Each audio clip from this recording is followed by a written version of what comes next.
téléspectateurs, bonjour, bienvenue à votre émission La Cibologie Responsable. Balobi avec Stéphine Zambé, la madre kilo du monde. Mopile abana basi, bengangayi Nzambe mingi mingi nde bon mesananga bongo. Na la cibologie, tozoaka comment que siba na cadre ya kimokolo parce qu'on n'est pas dominaire, on est censé savoir le sexe dans le profondeur. Mais tout de suite, je ne serai pas ingrate de remercier mon partenaire Balobi, mon manager, Monsieur Apollinaire. Je vous dis merci depuis les États-Unis et sans oublier le manager proche et privé, Raymond Nomunganga, Papa Confort. Aujourd'hui, dans la cibologie, on va expliquer qu'est-ce qu'il faut faire pour un homme pour qu'il ne soit pas fatigué rapidement. Qu'est-ce qu'il faut faire pour un homme pour que son sexe soit excellent. La première des choses, il faut répani no kokikolia na répani au kokikoliate. Et surtout pareillement au Congo, mibali balingi kolia trop de choses aux en hormones. Et pourtant énorme pour aux la plus fort faut olia kabloko aux en naturel tel que de dongo dongo, de solo, il faut éviter surtout beaucoup plus de l'oseille parce que nangaïngaï ezope ça ben inconvénient et belengaïngaï d'ailleurs et affaiblissaka peni ya mwana mobali. Pourquoi un homme doit être fort? Parce que surtout sur le lit conjugal, sous le toit, où ezake bozaba couple, eza vraiment très difficile que Mobali aza impuissant, moi si peu azaka fidèle. À moins que la femme aille banzambe dans le profondeur, à moins que la femme azala trop amoureuse. Et pour éviter cela, il faut être trop prudent na ba aliment na yo et puis il faut s'exercer. Un homme, tu dois t'exercer. Exercice et permettre à Mobali azala sous na plus d'endurance. Pourquoi? Tant de gens mais ça n'a effet moko, tu vas pas te fatiguer rapidement au lit. Tel qu'un homme au matin, moi si 2 minutes au verset, c'est pas bien. C'est pour cela l'émission la cibologie responsable Toza en collaboration na maman la reine Mona Mungala que je salue en passant. Avec elle, on a de médicaments. Comment un homme peut faire engrandir son pénis et comment na capacité au moins ce n'est azolinga et mataba ba mettre nango. C'est pas que un homme responsable aux ana moi li katatuya mukuse awa. Ikate mukuse wana ezope sa pasi yango zomona biso bazobenga biso bandumba tandis que toza bandumba te. Une femme doit être satisfaite au lit. Une femme sokimbetu na ye eza malamu te, quel que soit vous lui donnez de l'argent oh elobi nango vient nga fali ba or ba diamant, mais on n'a pas besoin de tout ça. On n'a pas besoin du matériel, on a besoin de sentiments, on a besoin qu'on se soit considéré femme au lit. Il y a beaucoup de hommes aujourd'hui à comment à continuer dans d'autres mois si juste pour y verser naïe. Tous a besoin de qui dina binouté, tous a besoin d'un sentiment. Bien sûr qu'avec le sperme ça peut produire un enfant. Bien sûr qu'avec le sperme tous os ba protéines et belé parce que moi surtout d'habitude au bala la keming na masoko vous allez retrouver que ba fille on a bazan na lisoko mnene tel que ngamoko exemple à suivre. Balobi on donne ce qu'on a. Donc mobali richesse à mobali za yebandenge nini ya ko gérer peni na yo bilanga kutezo senga ba sopela ngomai nyama kutazo senga ba lesa ye mutazo ba préparer nyama ne aliena ba fête mazo lesa eno na botol abokola eno na kota mafuta. Pourquoi? Parce qu'on a fête va se retrouver. C'est idem avec le sexe monsieur. Peni na yo faut la contrôler. Nzoto na faut la contrôler. Quand on a souci qui a, je pas de beaux vêtements ces derniers temps, na kende ko luka quelques vêtements bon na boutique d'habillement, je dois changer mon garde-robe. Kaka ndenge faut la éveiller na likata na yo. Likateza bilei ya moi si, mon frère. Tu peux être beau, tu peux avoir d'argent. Ce que ça likata bien, tenga na benga ngo likata électrique. Ce que ça likata électrique en tout cas, là tu vas te lancer dans le pétrin. Moi si na yo, likangu na yo, moi si na yo épouse na yo, aza moi na tata moi si na te mon frère. Il y a une chose moi je me dis, ozo ke nanga ma pourquoi dobenga na tikala na histoire. Moi si ba dobaka ye. Mobali mususu o dobe moi si na mawa. Oza likata no ba pesa ya bien munene mais okomo yo kelema. Pourquoi? Moi ça moi na mama le kinote ebembe. A moi na mama le kinote. Bande konanga e mibali. Alcool est ma bête dans nzoto. Mais il y a une chose faut boyer ba alcool et faiblissaka nzoto pe. Eza lokola ba comment dirais-je, alcool les alcool ba kifaro, ba stimulant comme on dit. Excès n'en trop, sauf que comme trop d'excès, au commun comme du genre que aux autres dobé au yo capacité pourquoi ba nerf na yo et mais ça n'a trop cause à la tendu. Au moins mi belle musu ba lobaka nga pona dobé bien, faut na mela ba turbo. Au bando continuer bon tu vois. Tu as encore 40 ans, tu as encore 30 ans d'âge. Mais pour dober moi si bien, faut me la turbo. Non! Ngala lobaka kisi ya ko dober ezakaka lia bien, lia baliment o ezana protéines surtout. Mobali faut ko lia ka mingi ba matungulu. Dans tes aliments so bazo lambelo ba tiaka moi ba oignon ebelé. Parce qu'avec les oignons, et puis ça ka moto endurance, et puis ça ka force. Au moment que yana mobali mususu moi ça m'est arrivé na linga papa moko à 72 ans. Pas Jean-Paul. Papa na azaki soka dobenga. Soka liko na nga na kangi misu na mona ke garçon à 27 ans. Mais c'était un cowboy fatigué, un vieux. À son âge déjà il faisait fatigué. Et pourquoi il n'était pas fatigué? Parce que ayebaki ke kodobé za métier. Mes frères pardon. Kodobé ezaka musala. Ba ye mingi bazana poto wana ba kendela kodobé. Yango bobenga bango ba gigolo. Non ba gigolo taza dober. Parce que tant une vieille cougar, azana ba 50 quelques ans, azana ba 60 ans par exemple, à ce moment jeune il n'est pas dobé bien. Elle s'est dit non avec lui je vais me prendre repos, n'ava nangana ye parce qu'on a zalaka satisfait chaque fois li. Yana batum susu ba comment ko dobé na ba kaka poa dobé. Et ça na voice mo que circulait la dernière fois ici na ba WhatsApp ya bato la femme déclarait sur le sexe. La femme là disait quoi? Au peut ça nga nyonso mais nazo sepelate. Je vous jure, ce que lingi couple là s'est divorcé avant. Ce qui ka koza makasi na mbetu te, moi sinyoso et sengona ezaka azala nanu heureuse sur son lit. Mbetu eza arme puissant ya mariage. Mibali ba comme déjà na sina bala et ata na sali bien te. Et pas moi c'est likango zo bimisa makasi nyonso mama bino botela yo. Et pas moi c'est ndako pese ka kumo kwa lali. Non. Yo za satisfait te. Il y a une chose que dobé moi s'il faut moi sinde aïb so que bébé s'il te plaît je dois prendre un petit repos et puis te rebander la cima.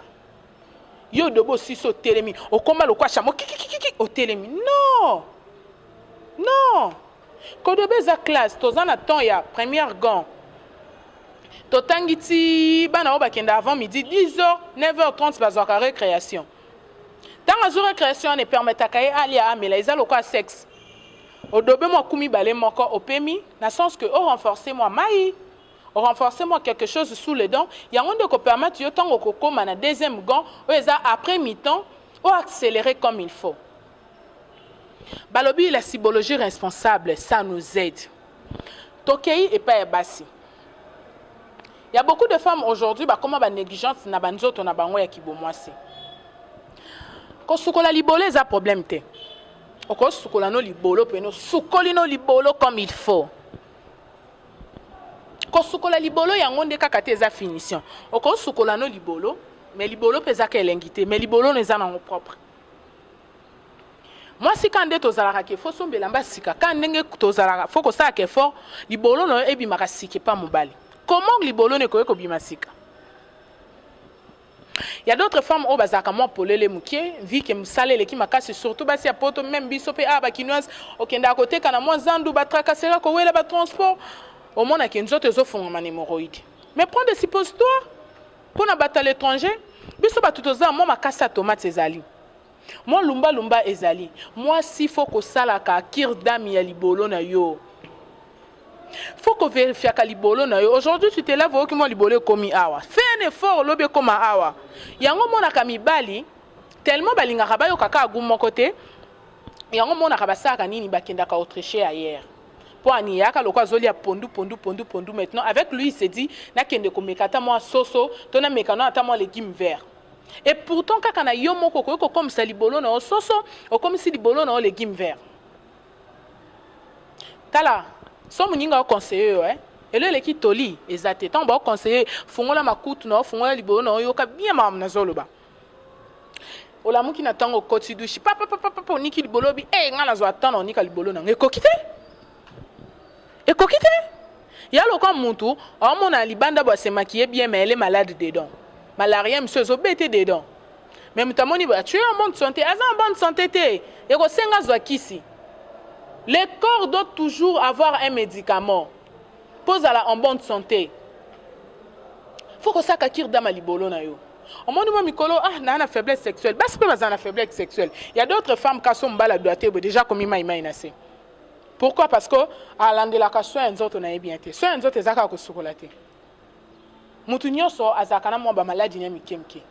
So mon ki nga mo faiblesse na ngeza ke so ba siminga ba doité nga ka bo libolo e bimi mai zo mo mundongo baka. Zo mo kasa tomate baka. Trouvez un médecin. Dites-lui, médecin, j'ai un problème. Mon sexe, c'est ça comme il faut. Et ça, que tu te rends belle à la peau. Si ma foute ici, le tien, on soucie au luki, bah François Bedon, bah ma foute est chère, mais les bolons, on ont négligé en haut. C'est pour cela qu'il y a plein de femmes belles au monde à là. Elle est véhiculée, elle a tout. Mais mon bas, les autres trichés, peut-être, dans mon simo, une petite commerçante de la rue. Pourquoi? Parce qu'une petite commerçante wana ayebi ki nazana nga kitoko te nazana nga na te grave te libolo na nga nde muteko sala ke epesa nga visa yango moni ba mama biso na kalabaza ko benga libolo eza visa ya poto yo muto bali tu te dis na bali na nga déjà ozo tandela mbali ka position moko non aze ki côté za statut te wa otika ka na position moko. Moi je menga ta la porno te ke zaka juste pour me faire plaisir, non. Les peut-être que pour la porno, pro, non. Mais peut-être je me dis, je peux retenir un plus dans 4 films pornographiques.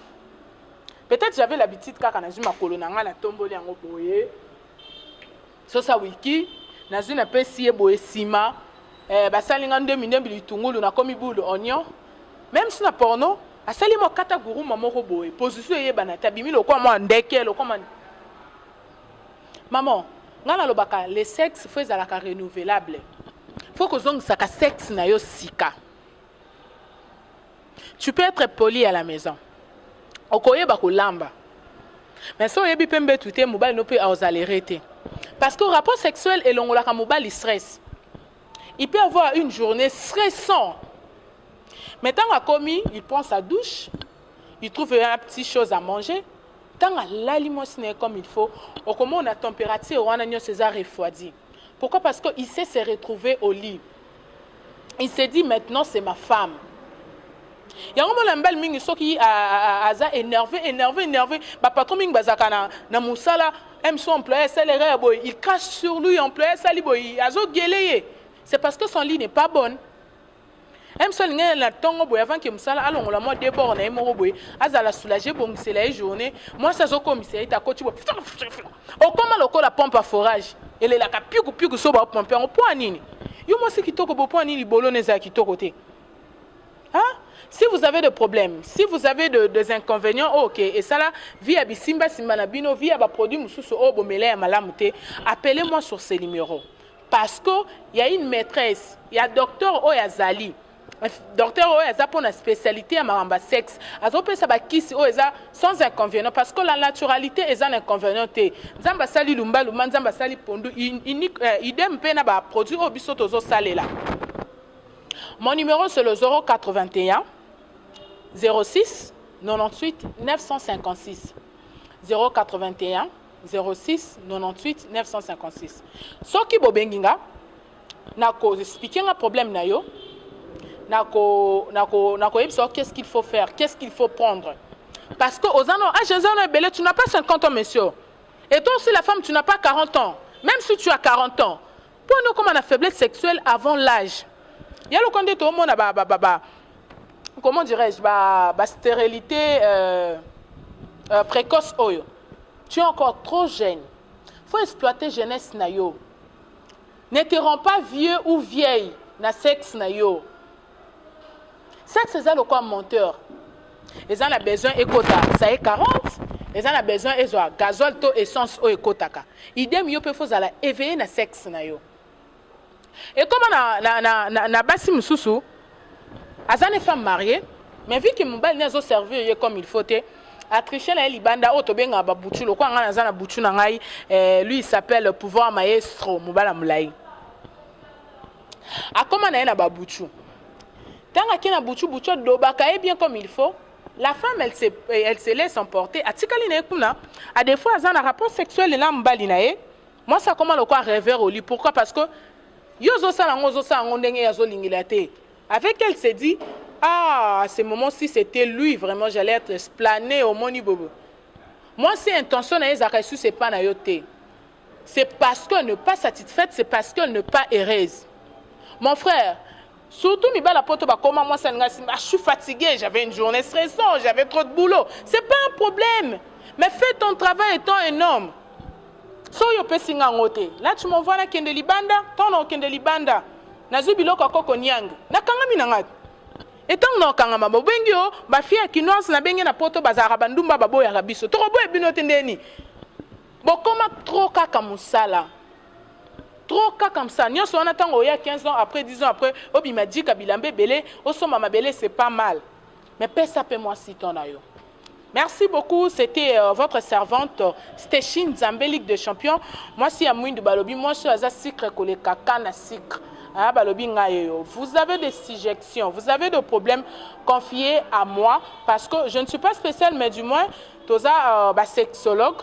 On a une société à Kissi, toza un cabinet na biso à Kissi, Bobengi biso, et vous ne serez pas d'ici. Là, je dis bonjour comme ça à Davin Touloulou, Papa Lopango, toute la grande famille. Ezu, Papa Bouzo, Pasteur Drink, je vous dis bonjour. Caligula, balobi moi na mobali o atika libolo na défaut, tikala ha. Caligula babi soka dobe fatikon na défaut. Je vous dis bonjour, bye bye, à la prochaine. Les numéros sont là. Bye bye.